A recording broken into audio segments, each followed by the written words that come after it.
black folk and white folk, but particularly black Americans, were listening to is the bending of the notes, the bending of the rhythms.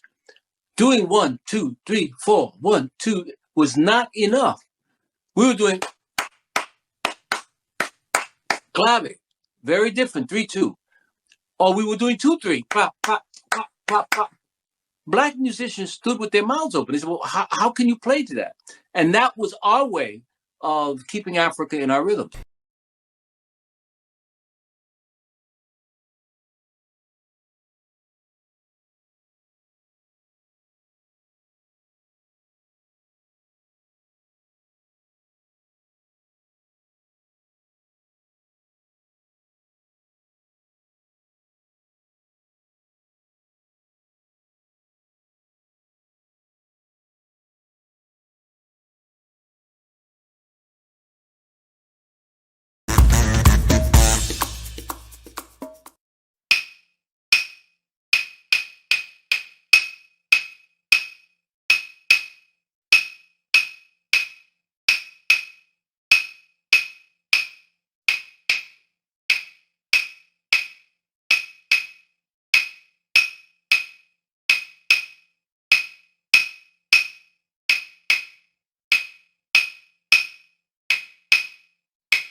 Bell pattern. A bell pattern is a rhythmic pattern of striking a handheld bell or other instrument of the idiophone family to make it emit a sound at desired intervals. It is often a key pattern, also known as a guide pattern, phrasing referent, timeline, or asymmetrical timeline. In most cases, it is a metal bell, such as an agogo, genkoki, or cowbell, or a hollowed piece of wood, or wooden claves. In band music, bell patterns are also played on the metal shell of the timbales and drum kit cymbals. Oh, I get it. 1, 2, 3, 4, 1, 2, 3, 4. And you probably get the fact that we have 3 beats or 3 attacks and 2 attacks. And you probably by now have figured out that it's like a mathematical equation. And any mathematical equation can be reversed. So instead of 3 plus 2, we could have 2 plus 3. But let me get back to where this rhythm specifically comes from.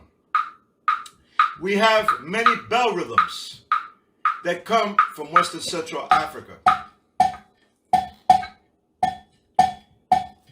And to give you a reference point of how the clave works not only in binary time, 1, 2, 3, 4, 1, 2, 3, 4, but also tertiary time, 1, 2, 3, 1, 2, 3, 1, 2, 3, 1, 2, 3, which is one of the things that we inherited from Western Central Africa, the concept of many meters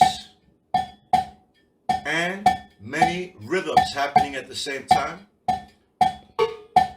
I'll tap this. It took about 10 years to complete this book. I was looking through a anthropology book about Africa, and in the music section I noticed a little footnote that the author had made about this person who was playing a bottle, tapping out a certain timeline, and the author had used X's and dots to express the rhythmic pattern, and I thought that that was just genius. So I started to write down all the clave patterns and rhythmic patterns that I knew and that I was discovering. During this period, I was touring a lot with Medeski Martin Wood, touring around in a camper around the United States mostly. So I had lots of downtime where I could create some kind of graphic format and make Xerox copies and start to shape what I thought could be a book.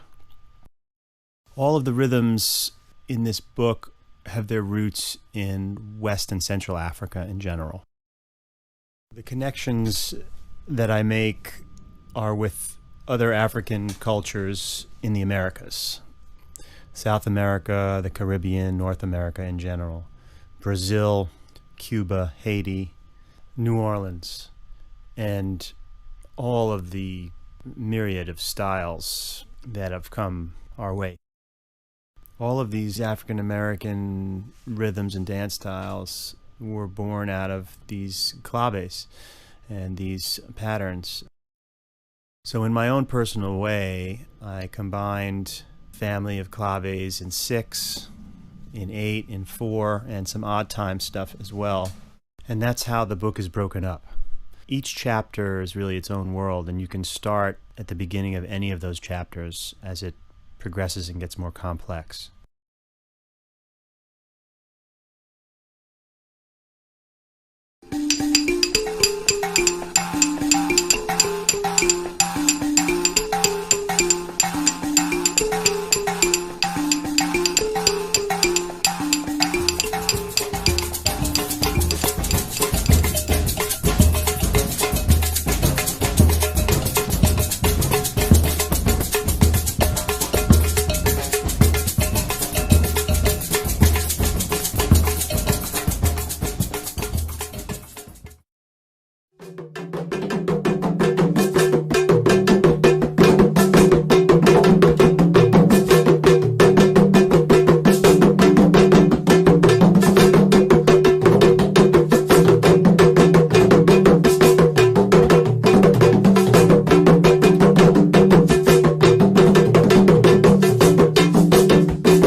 This is a single line clave in 6.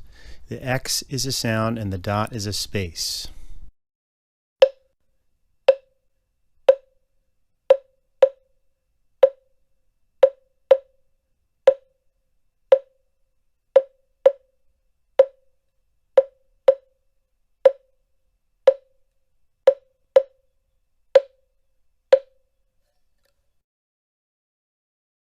Now we add the second rhythm at the bottom here.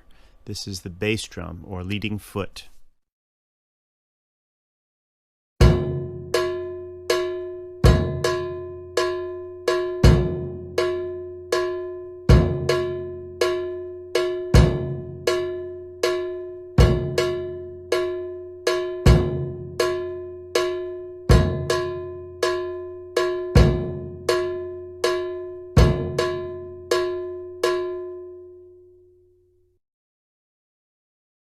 Now we add a third rhythm.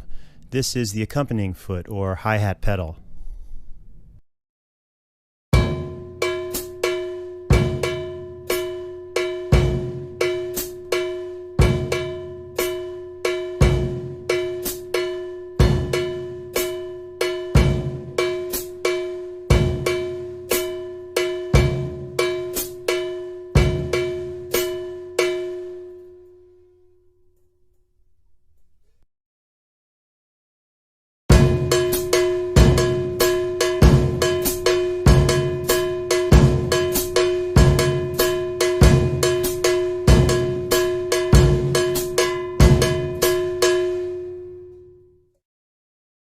Okay, this is the final and fourth part, your accompanying hand, high and low sounds.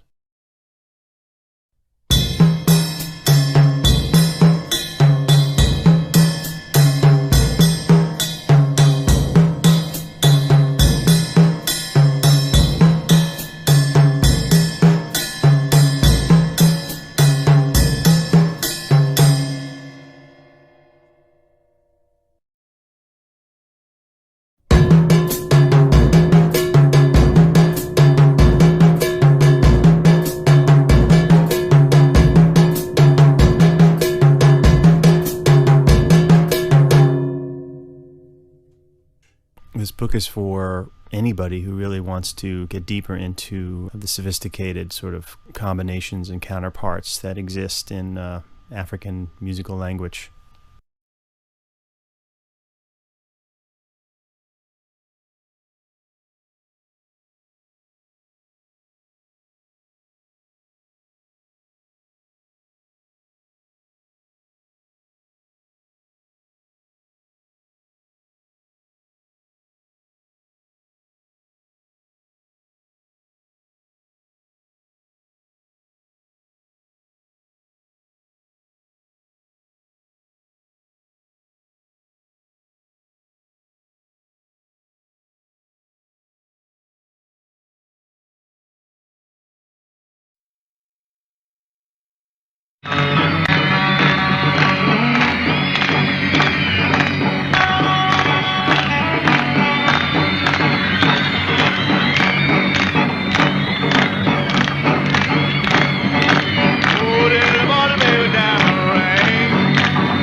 That they had all the horse manure and the buckets, turn them over and play them at night, because here they were afraid that they were communicating with their instruments. So they said, no, you can't play your djembe, but try the snare drum. Okay, so basically it went to, and they weren't allowed lessons. So instead of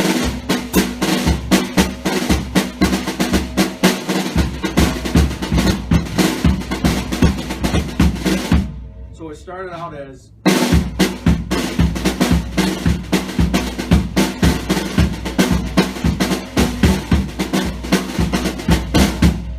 right. So now the clave comes in, and when you listen to your song, listen to what the bass player's playing. Okay, you've got three basic type of bass drums with these, which is your straight,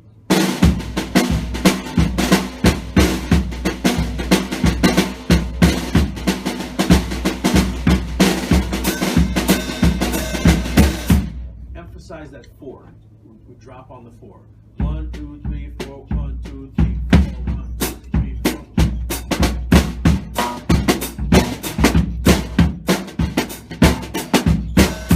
So make sure somewhere in that music you've got to have that drop on the 4. Usually it's in the second part of that 2-bar loop, rhythmic loop. You also have the clave beat in that bass drum, which is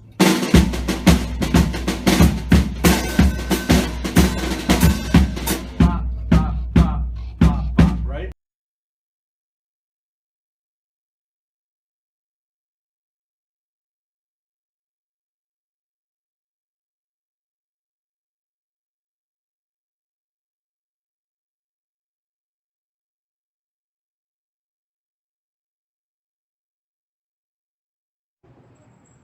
One African beat proved particularly compelling.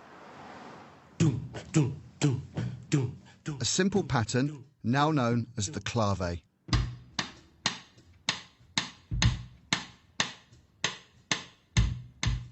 The clave is probably our oldest connection with the history of our instrument. The clave has been around for years. Everybody in the beginning, for years, call it Bo Diddley. Bo Diddley came 50 years after the march, New Orleans. Everybody gets happy because you're lifting everybody up. And I mean that literally, lifting everybody up off their feet. They're dancing. And that's what we're all about. Drums is about making people dance.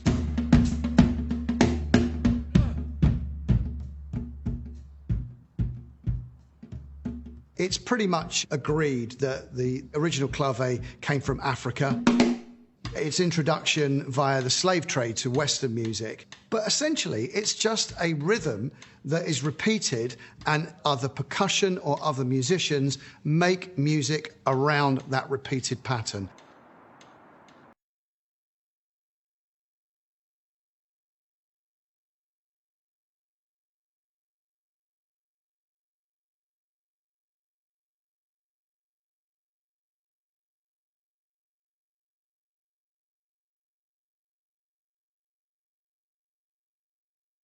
Now, groundbreaking in the 1960s and remaining influential as it was sampled in hip hop, the music,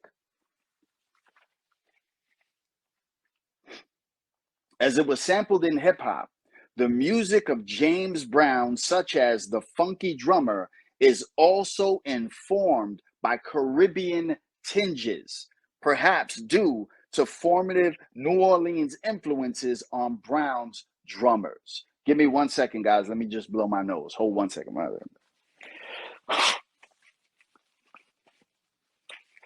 Please forgive me. Please forgive me. Please forgive me. All right. So we can see the Afro-Latin jazz dialogue. We can see these influences in all of this. And anybody who knows music knows this. And this is why this ethnomusicologist is telling us this information. Now, we're going to end with this thought here.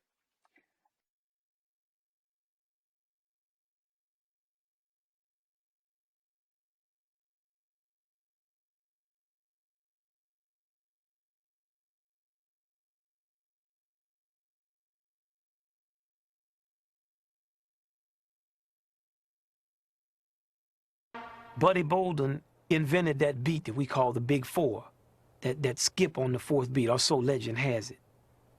The Big Four is when you accent the second, fourth beat of a march.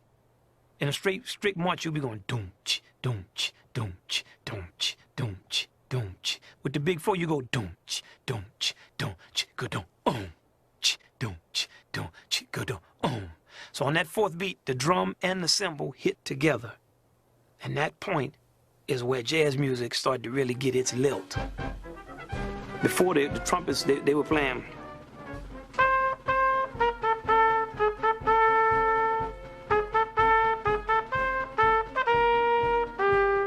But now, I have the Big Four. Boom, boom, boom, da-dum, boom, boom, So when I phrase it, I'm gonna make it sound like me, and I'm gonna play with another entire feeling and groove and use all the different growls and shouts and cries. So now it becomes.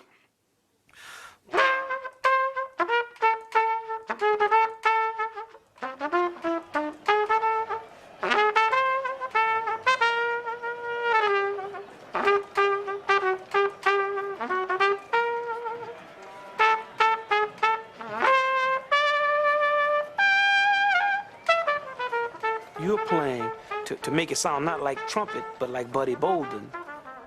Now, you're also listening to the clarinet. So the clarinet might play a little something, and you have to stop playing. So you might say,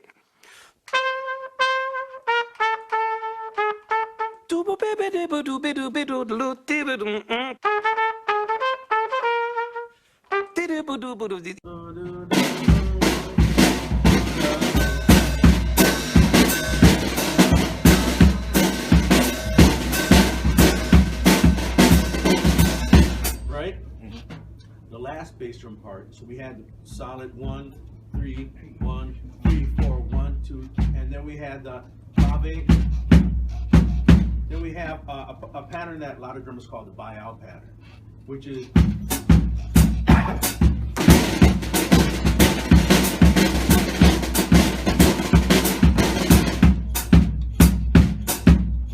you have the 4 in there, 1, 2, 3, 4, automatically falling in, right? So you have, and the hand, and when you're playing the straight, the hands would usually play the clave.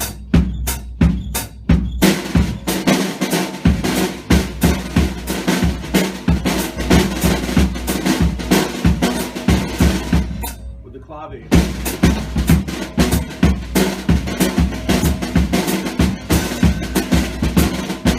And then the straight by outside pattern.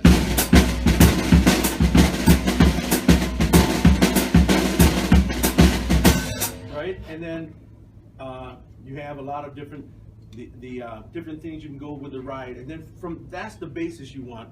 Then you could add different things.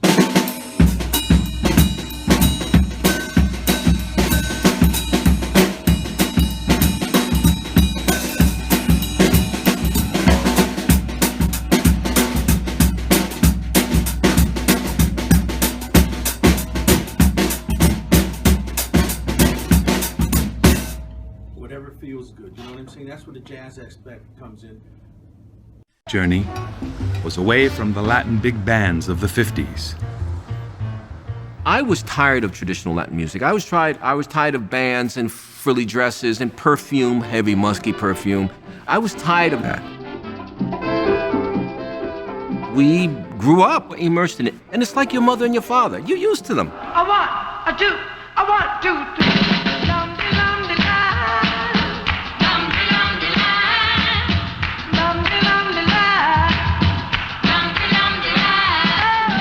We had a rock and roll generation that was listening to Smokey and the Miracles, The Temptations, Elvis Presley. Rock and roll knocked us out, and it knocked us out as much as it did any other American. The clave is a rhythmic concept that takes various forms, but the most basic expression of it is a 2-bar rhythm that you've heard all your life. O-N-E, 2, and 3, 4, 1, 2, 3, 4. When you hear that rhythm in North American music, it tends to be used as a beat, as in Bo Diddley, ham bone, hand jive, and so forth. In Cuba, that rhythm is played by the 2 hardwood sticks known as claves, but they don't have to be playing for the clave to be in effect, because in Cuban music, clave is not a beat. It's a rhythmic key, the rhythmic equivalent of being in the key of C. Just as you don't have to be holding down a C major triad all the time to play in the key of C, you don't have to be clicking out the basic clave rhythm on a pair of sticks to be playing in clave.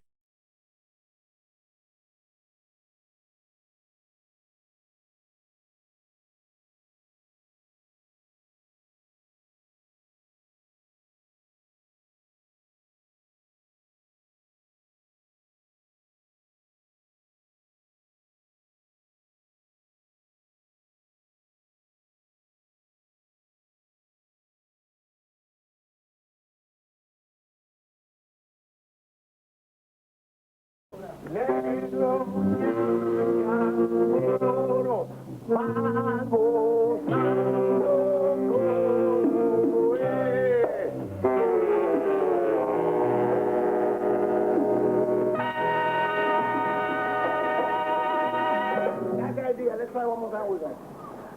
got confused with the rhythm. I've been used to having one drum. And here I joined a band with 3 drums. A conga drum, a bongo drum, first timbalis, and then there was the bass and the piano, and you know, the complicated rhythms of the Latin music. There's somebody hitting on every beat, and I couldn't find which was the beat I was supposed to hit on. A rhythmic key is a powerful idea not treated in European music theory. The Ghanaian musicologist J. H. Kwabena Nkedia, speaking of African music, called this key a timeline, but in Cuba it came to be called a clave. While a lot of Antillean music has that 2-bar feel, in Cuba the clave was consciously elevated to an organizing principle, a way of lining up a stack of rhythmically independent rhythmic parts so that they'll work together. It's what you have to coordinate a polyrhythm. Anybody can play any of a number of complementary rhythms, and everyone will know from any one of them where the clave is. It's all meant for dancing, and the dancer, who gets different parts of his or her body moving more or less independently, is part of the polyrhythm. All the time. Do you understand what the metronome is in American music? Super. The thing that clicks off, right? Well, that's what clave is in Latin music. Clave is 2 little meaningless little sticks to everyone that don't know about clave. Is that 1, 2, 3, 4, 5. 1, 2, 3, 4, 5. Most great Latin musicians are dancers in their heart. You feel it. You don't have to be a musician. The clave is something that you feel. The clave is a pattern that you have to follow to arrange Latin music. And it's a 2-bar figure. And that's the guide to do an arrangement and to write songs. It's got to stay in clave. It's our metronome. If you don't have clave and the clave is wrong, you better die and be born again. Or don't get involved with music, because I can't even watch anybody playing on a clave because it'll throw me off, see? The phrasing of the melody determines which measure of the clave will be played first, e.g., where the accented rhythms of melody occur. This is referred to as either 2-3 or 3-2, meaning either the measure with the 3 strokes is played first with the 2-stroke measure following, or the 2-stroke measure is played first followed by the 3-stroke measure. Once a song begins, the clave does not change its measure order, e.g., a 3-2-2-3 clave sequence is rare and considered inappropriate by today's salsa performers. Its function, similar to that of bell patterns found in West African musical traditions, is to provide a rhythmic formula that serves as the foundation for the performance. The clave of song exists in binary time and in tertiary time. Binary time, 1, 2, 3, 4, 1, 2, 3, 4, and tertiary time. 1, 2, 3, 4, 5, 6, 1, 2, 3, 4, 5, 6, 1, 2, 3, 1, 2, 3, 1, 2, 3, 1, 2, 3, 1, 2, 3, 1, 2, 3, 1, 2, 3, 1, 2, 3. And the music in and of itself, rhythmically, is so exciting because it's going back and forth between those 2 kinds of feels. Okay? When we say 3-2, we mean that we start with the 3 side of the clave, followed by the 2. The 2. The 2. The 2. When we say 2-3 clave of song, we start off with the 2 side. 2, 3. 2, 3. 2, 3. 2, 3. Why is that so important? Because the rhythmic direction of any melody, whether it's 3-2 or 2-3, is determined by the rhythm of the melody. For example, ahora vengo yo, that's 3-2. If I sang qué rico ya mi son. Oye, pero qué rico ya mi son. Notice how the rhythm of that melody falls on the 2 side. The rhythm of the first melody falls on the 3 side. We have one important note in the clave of son.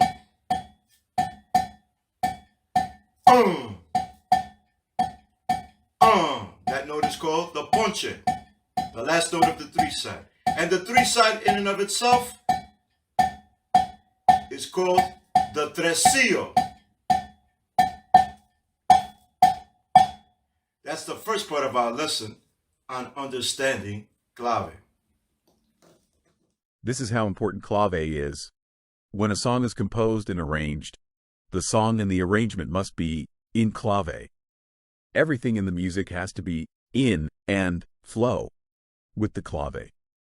To not be in clave is to create a disruption in hearing that is sensed as something being out of place, which is described in Spanish as being cruzado, crossed, or out of balance.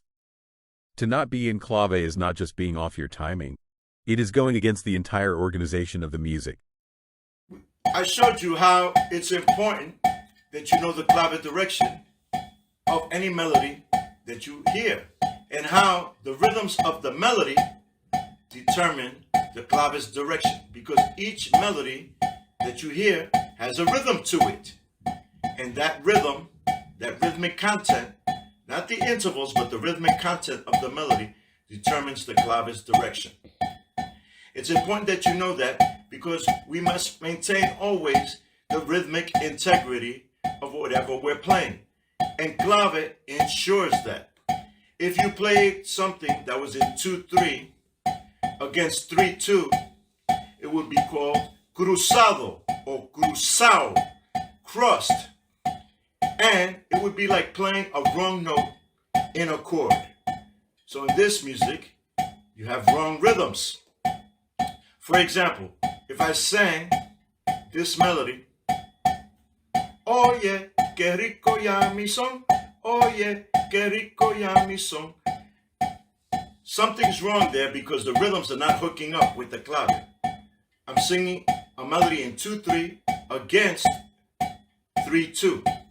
But if I put it in the correct placement where the clave lies, because the melody is telling me that correct placement, oye, qué rico ya mi son. Oye, pero qué rico ya mi son. Notice how it's like a lock and key. The music is energized, the rhythmic integrity is maintained, and the groove continues. Okay. Very important. We call this in the music clave consciousness, always being aware of the clave's position in the music.